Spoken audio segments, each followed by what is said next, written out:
Hi, Ray Cassidy here. A couple of little comments on the metadata that you can include with images. This image here of the squat gentleman is a PNG image. This image here of my happy smiling face is a JPEG.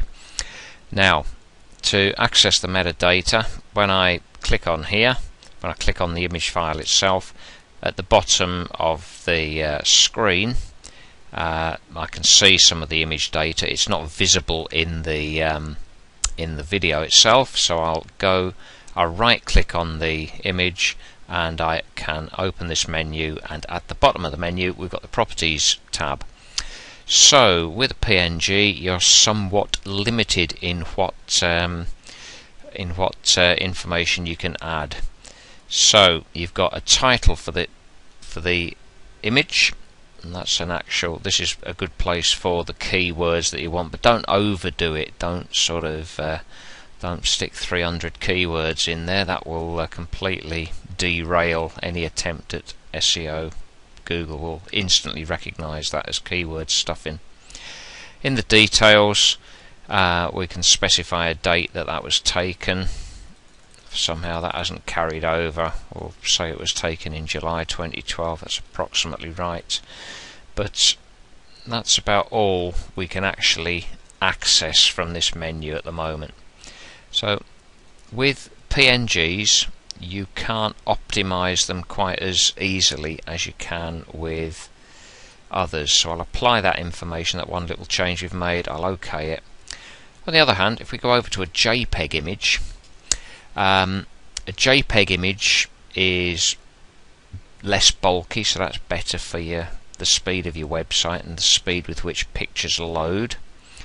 PNG images, you are able to have transparency in them, so although they're a bit kind of chunkier than the JPEG equivalent, this white space behind me, for instance, could be made transparent so that it's sat over some other feature of the website more appropriately. But JPEGs, they have their uses, and most of the images we send up are JPEGs. So let's have a look at the menu for this, properties. Right, you've got the same box here for adding a title, or altering a title, or editing a title. In the details tab you'll see that you have much more easily manipulated information. There's the same title.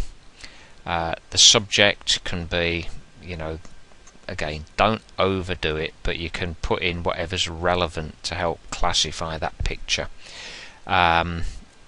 As I'm slightly biased, I've given it 5 stars.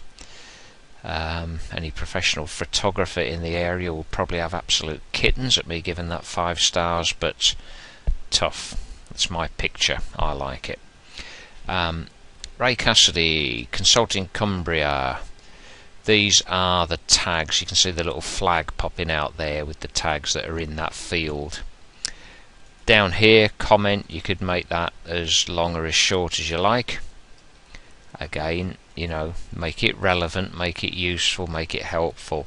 You can put your authorship in there, date taken, the date you acquired it to do whatever you wanted to do with it, and the copyright information. I just noticed a slight error of grammar there, and those are the fields that you can work on. I'm going to OK that, and what happens is some of that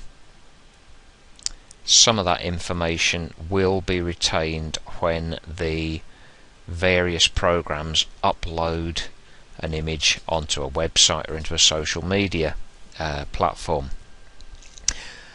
Different social media platforms behave differently towards that metadata. For instance, Facebook apparently strips out absolutely everything of the embedded data that we've just looked at, whereas various other media platforms have a slightly different effect on that metadata, and that's been tested recently. There's a bunch called the Embedded Metadata Manifesto who are working hard to try and improve the state of people, attribution of people's work. And you can see here, these are the tests that they have done. Curiously, they don't actually have a test for LinkedIn